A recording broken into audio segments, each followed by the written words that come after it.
We have to bring religion back. All right, let's see it.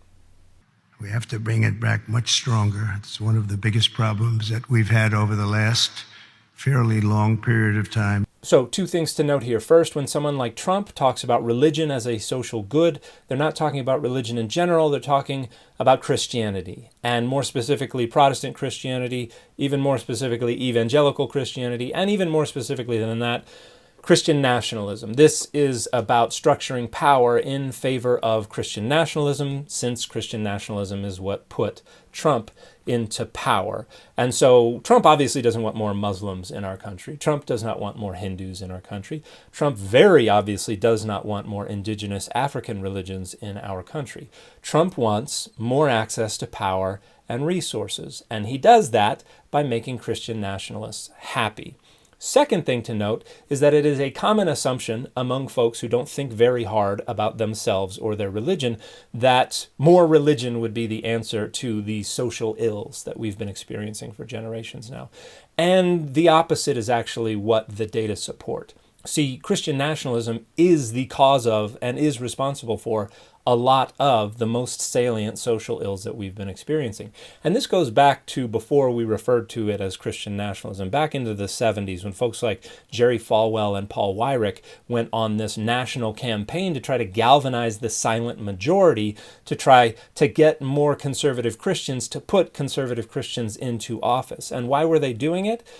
Because they didn't like that the government was forcing them to admit black students to their universities. But they knew white supremacy was not going to be that great a rallying cry. So they identified abortion as the rallying cry around which they could galvanize this religious rights. And ever since then, conservative Christians have been working harder and harder and harder to arrogate political power, and that gives us what we have today in Christian nationalism. And there's a lot of research that demonstrates correlation between Christian nationalism and attitudes and prejudices and ideologies that harm other people. For instance, this paper from the journal Social Problems from 2021, White Christian Nationalism and Relative Political Tolerance for Racists, found that when we examine relative tolerance toward racists compared to other stigmatized groups, white Christian nationalists show greater tolerance than other whites. This effect is distinct from personal religiosity, which is associated with lower relative tolerance toward racists. Additionally, we find both time and gender moderate the association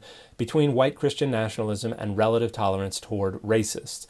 Findings ultimately demonstrate that white Americans who adhere to Christian nationalism exhibit authoritarian tendencies, expressing lower tolerance for all groups considered, while making greater relative allowance for old-fashioned racists, who may be allies in the task of social control and coercion.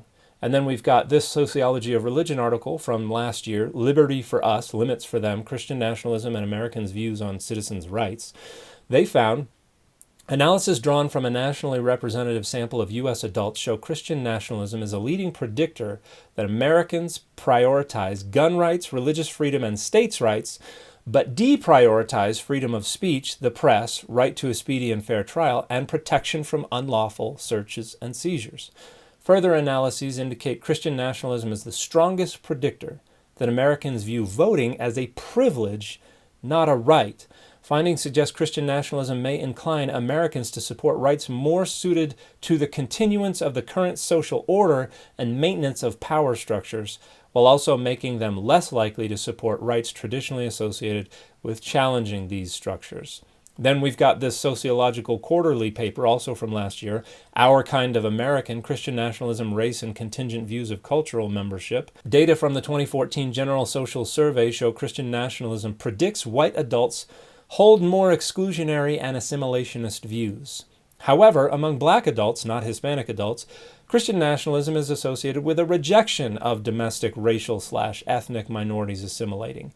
And among Hispanic adults, not black adults, Christian nationalism is associated with a rejection of exclusionary or assimilationist views when immigrants are under consideration. In contrast, when immigrants are the target, Christian nationalism operates identically for black and white Americans, The same is true for Hispanic and white Americans when domestic minorities are the target. For ethno-racial minorities, Christian nationalism is thus linked with both inclusive/pluralistic views and exclusionary/assimilationist views, contingent on whether it connects them to the in-group or the out-group. What Christian nationalism does is divides up Americans into in-groups and out-groups and privileges the in-groups while trying to marginalize and minoritize and suppress the power of the out-group. Then we've got this paper from the Journal for the Scientific Study of Religion, Enforcing Christian Nationalism, examining the link between group identity and punitive attitudes in the United States. What they found was that adherence to Christian nationalism predicts 3 indicators of authoritarian views toward controlling crime and deviance: support for capital punishment, stricter punishment for federal crime, and for society to, quote, crack down on troublemakers. These effects are robust to the inclusion of a comprehensive battery of 20 socioeconomic, political, and religious controls, and are consistent with previous research on Christian nationalism showing it is not religious commitment or traditionalism per se that leads to intolerant attitudes, but rather the conflation of one's religious identity with other social identities, in this case, national. These findings indicate that beyond socio-political and religious influences, the belief that the United States is and should be a, quote, Christian nation increases desires for group conformity and strict control for both criminals and, quote unquote, troublemakers. So in the end, what Donald Trump is advocating for is more of the problem, because his concern is not the problem. His concern is structuring power and values and boundaries that best serve his interests. And unfortunately, Christian nationalism has become deeply embedded in the identity politics of an awful lot of Christians who are not even going to pretend to be willing to think critically about the effects of those identity politics on other folks. After all, part of Christian nationalism is minoritizing, marginalizing, oppressing the out-group. And that's exactly what thinking critically would undermine. And so they're obviously not going to engage in that. And Donald Trump doesn't even know how time zones work. So he's very clearly not even going to be able to think critically about any of this either. And 2 wonderful scholars who've been doing some great work in recent years on Christian nationalism are Andrew Whitehead and Samuel Perry, who were authors on most of those papers that I just referenced. And if you want to see some books of theirs, Taking America Back for God is a book that they co-wrote on Christian nationalism. And then Andrew Whitehead published this wonderful book, American Idolatry, on the problems that Christian nationalism causes for Christians. And then Samuel Perry published a wonderful book entitled Religion for Realists that is all about why Americans need to be aware of the scientific study of religion. I really believe you can't be happy without religion, without that belief. I really believe it. I just don't see how you can be. So let's bring religion back. Let's bring God back into our lives. So like a lot of conservative Christians, Trump here is appealing to this notion that religion increases happiness. And again, he doesn't mean religion in general.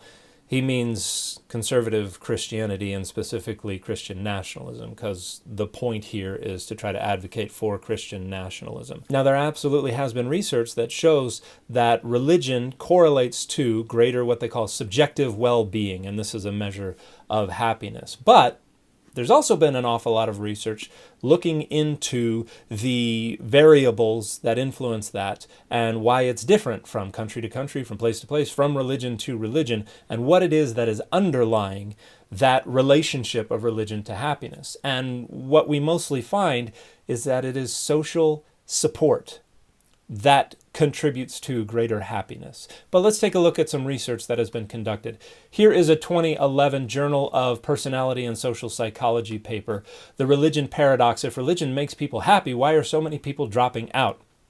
What they found was there was an interaction underlying the general trend such that the association of religion and well-being is conditional on societal circumstances.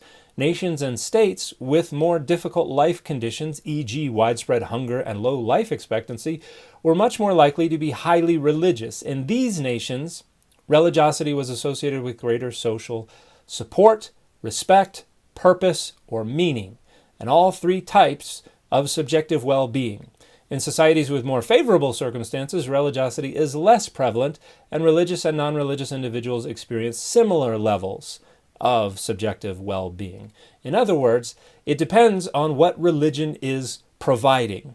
And where it provides support, where support is needed, it correlates to more happiness. Here is another paper, Journal of Religion and Health from 2022, the relationship between religious/spiritual beliefs and subjective well-being, a case-based comparative cross-national study. What this study found was that the American sample showed no evidence of relationships between religion and spiritual beliefs and subjective well-being outcomes capable of improving the model over demographic and service attendance covariates. In Turkey, some religious/spiritual beliefs were found to be statistically significantly related to subjective well-being, with positive and negative associations with happiness. No associations were found in the secular countries. And what this study was doing was breaking down the variables and trying to control for them to see what it is about religion that does it. And what they found is that religion/spiritual beliefs didn't really do it. And then we've got this paper from 2017, Journal of Happiness Studies, Religiosity and Life Satisfaction, a Multidimensional Approach. And I want to go down to some of the findings in the discussion, because what this study did was divide up different dimensions of subjective well-being and look at how religiosity contributed to it. And here's some interesting stuff. While the consequential dimension is positively related to life satisfaction, and the consequential dimension refers to the behavioral expectations and outcomes, in other words, the social dimension of religiosity. The ideological and intellectual dimensions are negatively related to life satisfaction. On one hand, the results provided empirical evidence to suggest that higher certainty levels with which the adherents hold about the overall beliefs inherent to religion are associated with lower life satisfaction. Also, a higher degree of knowledge of religion, as well as the holy book of the religion of interest, lowers life satisfaction. Nevertheless, we find a positive linear relationship between the consequential dimension and life satisfaction. So it's not how much you believe, it's not how well you understand your religion that correlates to greater life satisfaction. It's the social dimension of religion that correlates to greater life satisfaction. Here we have religion as an exchange system, the interchangeability of God and government in a provider role. What they found was that among countries, government services moderated the relation between religiosity and two measures of well-being, such that religiosity was related to greater well-being only when government services were low.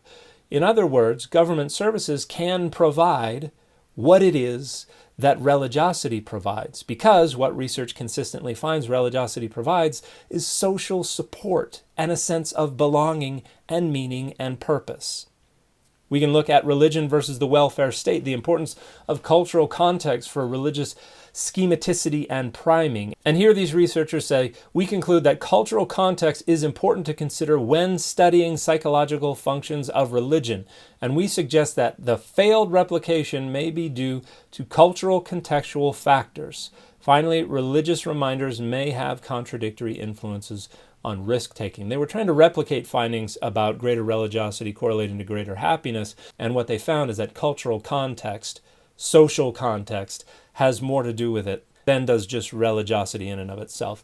And then we've got this European Sociological Review paper from 2012, Happiness for Believers, Contextualizing the Effects of Religiosity on Life Satisfaction. Accordingly, personal religiosity appears to be associated only with higher levels of life satisfaction in societies where religiosity is higher on average as well.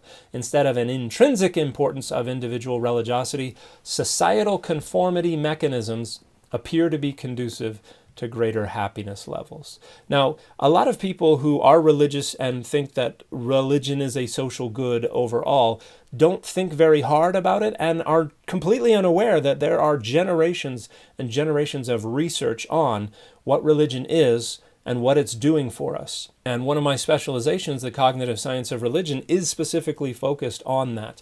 And primarily what we have found is that religion is a social mechanism. It is a means of increasing prosociality so societies can grow larger and more complex, and there can be greater anonymity between members of a society without compromising their ability to cooperate and trust each other, because that is a social framework that facilitates cooperation and trust through the performance of costly signaling, through rituals and other things that demonstrate to people you may not know that you are willing to toe the line and incur costs to put your fidelity to the social mores and standards on display. So religion is very efficient at that, and that is why religion has persevered throughout history. But the research also shows that there are other social frameworks that can do that just as well, and sometimes even more effectively, and particularly when those things are not entangled with things like Christian nationalism that create such divisions between in-groups and out-groups, which is exactly what's going on today. If you would like more information on the cognitive science of religion, here are some wonderful books you can look at that talk about where religion comes from and what it's doing for us. If you would like to see our country deal with its social ills and overcome them, don't listen to rapists who can barely read. They are not concerned for you or for anyone else other than themselves. Donald Trump does not have the first clue what he's talking about when it comes to anything related to religion, much less how we can be happy and how we can overcome the social ills that have been plaguing us. Donald Trump is one of the primary facilitators of the social ills that are plaguing us, and Christian nationalism is another one. Get educated about these topics. Do some research. Learn to think critically and Google competently, and stop listening to ignorant and hateful people. And the fit for this video has been Rick and Morty.